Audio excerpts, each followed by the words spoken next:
My name is Tana Walters. I'm 29, and I live in a small town just outside of Columbus, Ohio.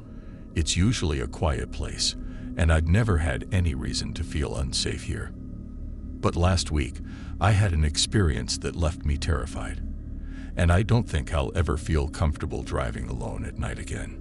It was around midnight, and I was driving home from a friend's house after a late dinner.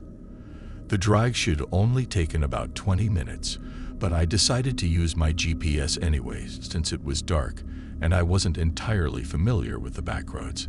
About halfway through the drive, though, my GPS rerouted me. I figured there was probably construction or an accident on the main road, so I went along with it, trusting the GPS like I always did. But soon, the route started feeling wrong. The streets were getting narrower, and instead of houses or streetlights, there were only thick trees on both sides. I slowed down, looking around, but there was no sign of anyone. Just dark, empty roads stretching endlessly ahead. I started to feel a knot of unease in my stomach, but the GPS kept insisting that this was the fastest route home. Then, out of nowhere, my phone lost signal. The GPS froze, and I realized I had no idea where I was.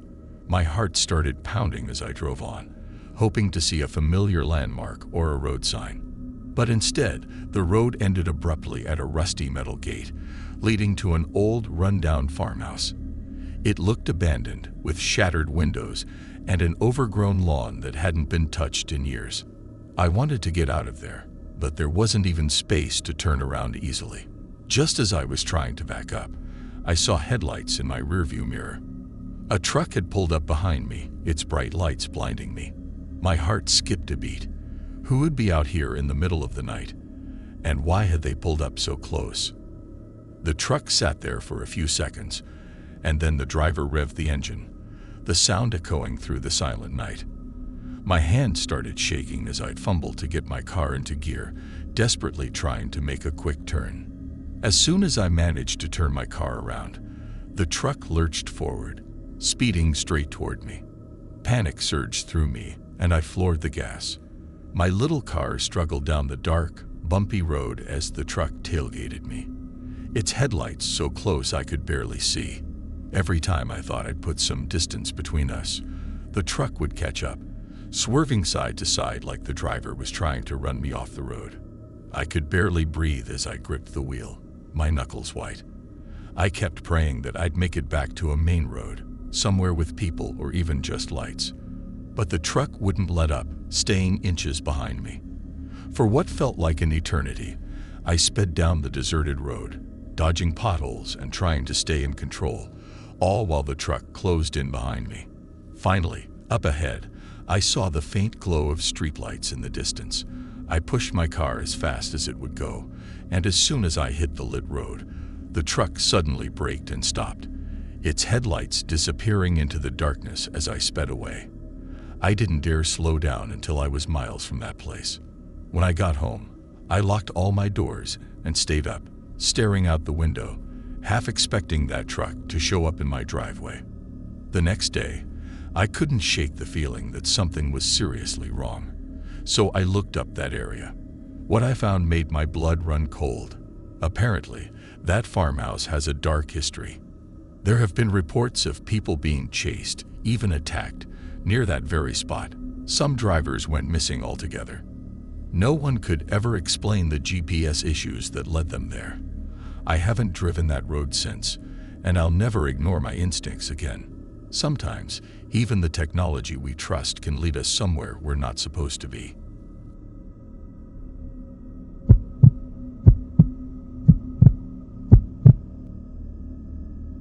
My name's Lucas Evans, and I'm 31. I live in a quiet town just outside of Phoenix, Arizona, where the roads are long, and the desert stretches out for miles. I usually enjoy late-night drives. It helps clear my head after a long day. But a few nights ago, I experienced something on one of those empty roads that I can't shake. It was around 2 a.m., and I was driving back from a friend's place in a nearby town. There was nothing around me but darkness and open road. As I rounded a bend, My headlights caught something up ahead. A young woman standing by the side of the road. She looked messy, her clothes dirty, her face pale, and she was waving her arms like she desperately needed help. I slowed down, debating if I should stop. It felt wrong, but I couldn't just drive off and leave her alone out there. Reluctantly, I pulled over, rolling down my window. "Do you need help?" I called out. Without a word, she opened the passenger door and got in, buckling her seatbelt as she stared straight ahead. I expected her to say something, but she remained silent, her expression blank. The air in the car felt tense, like it was closing in on me. I swallowed and forced a smile, trying to break the silence. "So, where are you headed?" I asked, glancing at her. She didn't respond. I felt a chill as I looked over and saw her face. Expressionless, eyes fixed on the road, almost as if she didn't even see me. I cleared my throat and tried again, hoping to ease the uncomfortable silence. "Is everything okay? Do you need to call someone?" Finally, she muttered, almost under her breath, "You should have kept driving." Her words sent a jolt of fear down my spine. I turned to look at her again, my grip tightening on the wheel. My heart pounded as I processed what she just said. I didn't know what to do, but I knew I needed to get her out of my car. Panicked, I pulled over to the side of the road, trying to keep my voice steady. "Listen, I don't think I can." I froze. Her seat was empty. The passenger door was closed. The seatbelt still buckled, but she was gone. My heart raced as I sat there, staring at the empty seat. I looked around outside, expecting to see her somewhere in the dark, but there was no sign of her. Just silence. I floored it, driving straight to the nearest police station. Shaking, I explained what happened, and the officer listened, nodding grimly. "You're lucky, son," he said.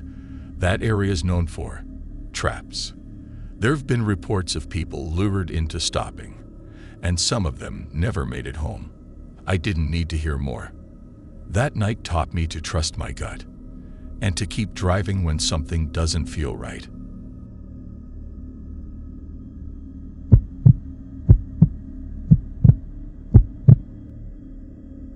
My name is Michelle Turner. I'm 27 years old, and I live in a small town just outside Austin, Texas. It's a quiet place, not much excitement, which is how I like it. But one night last month, something happened on my drive home that I can't stop thinking about. It was around midnight, and I was on my way back from a friend's house. The roads were empty, just me, and the stretch of highway lit by my headlights. A few minutes into the drive, I noticed a car behind me, getting closer. At first, I thought it was just another late-night driver, but then the car's headlights started flashing, bright and aggressive, lighting up my entire rearview mirror. I figured they wanted to pass. So I moved over to the shoulder and slowed down, thinking they'd go around. But they didn't. Instead, they pulled up right behind me and stopped, keeping their lights blindingly bright. My stomach twisted as I sat there, waiting, wondering if I was about to get carjacked or worse. My pulse racing, I stomped on the gas and sped off, trying to lose them. But no matter how fast I went, the car stayed right behind me, flashing its lights every few seconds, like it was trying to tell me something. I didn't know what was going on, but I knew I had to find help. A few miles down the road, I saw a gas station, its lights like a beacon in the darkness. I pulled in, jumped out of my car, and ran inside, trying to catch my breath as I told the cashier someone was following me. The car pulled into the gas station parking lot right after me, and a man got out. He walked toward the door, looking concerned but keeping his distance. When he saw me, he put his hands up as if to show he meant no harm. "I'm sorry for scaring you," he said, his voice serious. "But I had to get your attention. I saw something in your backseat when you passed me earlier." My heart dropped. I looked back at my car, my hands shaking, and slowly walked over to check. As I got closer, I noticed something that made my stomach turn. The back door was slightly open, just enough that I knew it hadn't been that way when I'd gotten in. With trembling hands, I opened the back door wider and shined my phone's flashlight inside. Muddy footprints covered the floor mat, leading from one side of the car to the other. They were fresh, smeared, and damp, like someone had been lying there and crawled out when I stopped. I backed away, my mind racing. Whoever had been in my car was long gone, out there in the dark. I thanked the man, still in shock, and left as fast as I could. Since then, I double-check every door before I drive, because now I know, sometimes, it's not the cars behind you that you need to worry about.